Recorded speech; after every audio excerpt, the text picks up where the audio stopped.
Fenomena pengajian di Jawa kini makin memprihatinkan. Banyak yang menyebut diri Gus, padahal perilakunya jauh dari akhlak seorang penuntut ilmu, apalagi seorang pendakwah.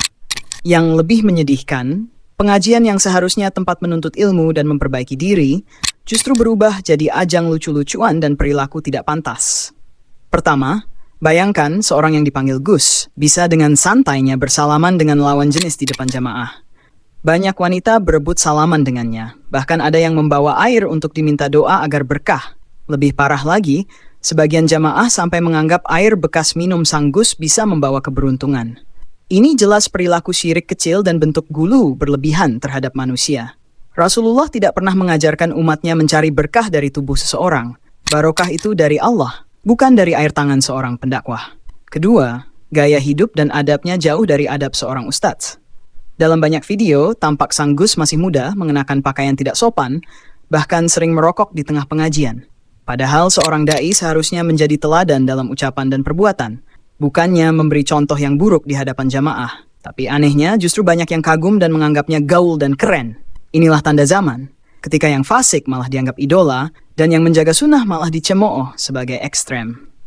Ketiga, isi pengajian mereka pun kosong dari ilmu agama yang benar. Tidak ada penjelasan ayat, tidak ada penjelasan hadis, tidak ada pembahasan fikih atau akidah. Yang ada hanyalah curhat pribadi, lelucon murahan, dan kisah hidup yang dibungkus dengan kata hikmah. Padahal, pengajian bukan tempat untuk curhat, tapi tempat untuk menuntut ilmu syar'i. Dakwah tanpa dalil bukanlah dakwah, tapi hiburan yang menipu umat. Keempat, pengajian seperti ini justru membangkitkan syahwat dan fitnah, bukan keimanan. Bayangkan jamaah campur laki-laki dan perempuan, bahkan saling berdesak-desakan hanya untuk salaman. Kadang terdengar tawa berlebihan, candaan mesum, dan senda gurau di tengah majelis yang seharusnya penuh wibawa.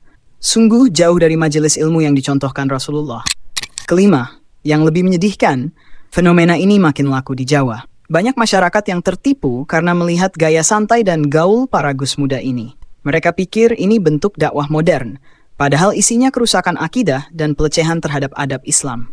Semua dibungkus dengan kata barokah, kecintaan pada ulama, dan tradisi pesantren. Padahal kalau ditelusuri, tidak ada satupun dalil sahih yang membenarkan perilaku seperti itu. Berbeda dengan Ustadz Salafi yang lurus, yang menjaga adab, menjauh dari campur baur lawan jenis, tidak mencari ketenaran, dan mengajarkan ilmu berdasarkan dalil dari Al-Quran dan Sunnah.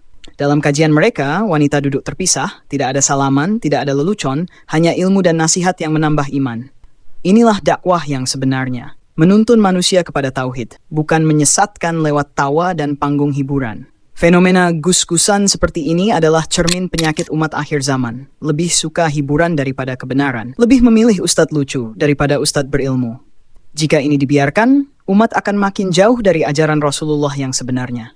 Sudah saatnya kita sadar, barokah tidak datang dari air tangan atau bekas minum seseorang, tapi dari ketaatan kepada Allah dan ittiba kepada sunnah Nabi Muhammad SAW. Dan marilah kita dukung dakwah yang mengajarkan tauhid dan ilmu, bukan panggung lucu-lucuan. Dukung terus channel ini, agar semakin banyak umat yang tercerahkan dan tidak tertipu oleh kemasan agama yang menyesatkan.